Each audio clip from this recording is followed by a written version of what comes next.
అందరికీ జై భీమ్. నేను Rajesh Mahasen. Welcome to Mahasen media. ఏమైనా వస్తాయండి, హర్ష సాయి గారిని నమ్మి నేను 7 lakhs పోగొట్టుకున్నా, నీకేం తెలుసా? ఓకే తమ్ముడు గౌతమ్, వెరీ నైస్. హర్ష సాయిని నమ్మి నువ్వు బెట్టింగ్ ఎందుకు ఆడు తమ్ముడు? హర్ష సాయి ఒక వీడియో చేస్తాడు, ఆ వీడియోలో అతని దగ్గర డబ్బులు పట్టుకెళ్ళి ఒక పేదోడ్నో, లేకపోతే ఒక బట్టలు లేనోడుకో, లేకపోతే ఒక సెలూన్ షాప్ రన్ చేసుకునే ఒక అభ్యర్థికి సెలూన్ షాప్ లేక బాధపడుతున్నప్పుడు అన్ని చాలా మంచి పనులు చేస్తాడు కదా వీడియో అంతని.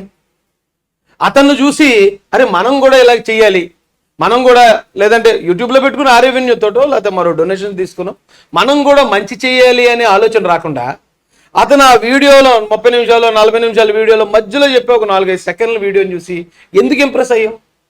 ఎందుకు ఇంప్రెస్ అయ్యి? బెట్టింగ్ అనేది అదేమి దేశానికి ఉపయోగపడేది కాదు.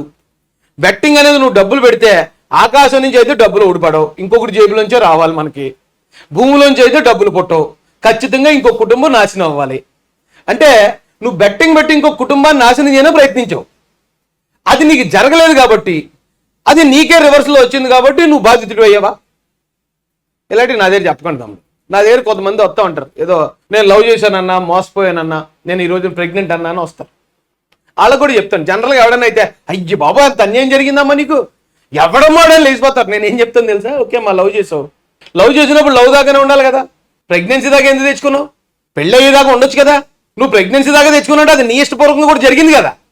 దాంట్లో ఒకటి మోసమే ఉంది, ఆడే మోసగాడని ఎలా చెప్తావమ్మా? లవ్ అంటే లవ్ దాకా ఉండాలి. పెళ్ళి అయిన తర్వాత జరగాల్సిన పనులు తర్వాత జరగాలి. కంగారు పడిపోయి కాలు దొక్కేసుకోకూడదని చెప్తాను నేను. బెట్టింగ్ ఆడేవాడు ఎవడన్నా డబ్బులు మోసపోయిన బెట్టింగ్ ఆడేనని చెప్తే నాకు జాలి కలక్కపోగా కోపం వస్తుంది. ఎదుటోడు డబ్బులు దొబ్బేయడానికి ట్రై చేయకండి. ఇప్పుడు సంక్రాంతి అప్పుడు ఈ నెంబర్ గుండ్లాటలు ఇలాంటివి జరుగుతూ ఉంటాయి. అక్కడికి వెళ్ళి ఒక 10 మంది 20 మంది ఉంటారు, అట్ల దగ్గర కొన్ని వేల మంది వెళ్తూ ఉంటారు ఆ జాతరకి.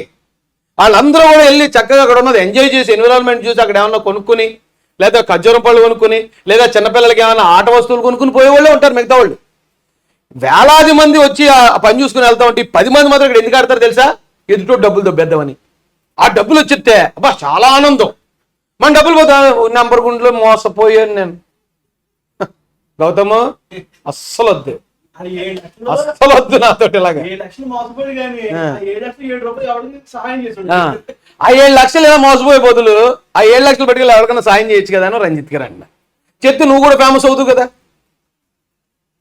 గౌతమ్ అనేవాడు కంటిన్యూగా పెట్టాడు మెసేజ్.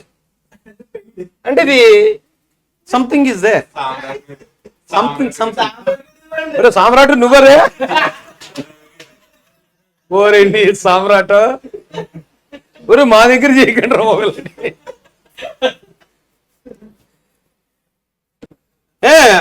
క్రికెట్ లో బెట్టింగ్ జరుగుతూ ఉంటుంది, అందుకని క్రికెట్ని బ్యాన్ చేస్తారా? క్రికెట్ లో బెట్టింగ్ ఆడుతూ ఉంటారు.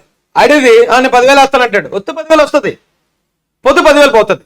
వచ్చినప్పుడు మనం ఆనందపడుతున్నప్పుడు పోయినప్పుడు కూడా అలా ఉండాలి తప్ప మేము బాధితులు అనకూడదమ్మా బాబు. బేరాలు లేవు ఇక్కడ, బెట్టింగే ఆడొద్దు. ఒకవేళ ఆడేవనుకో పోతాయి మరి డబ్బులు పోయని ఆడొద్దు.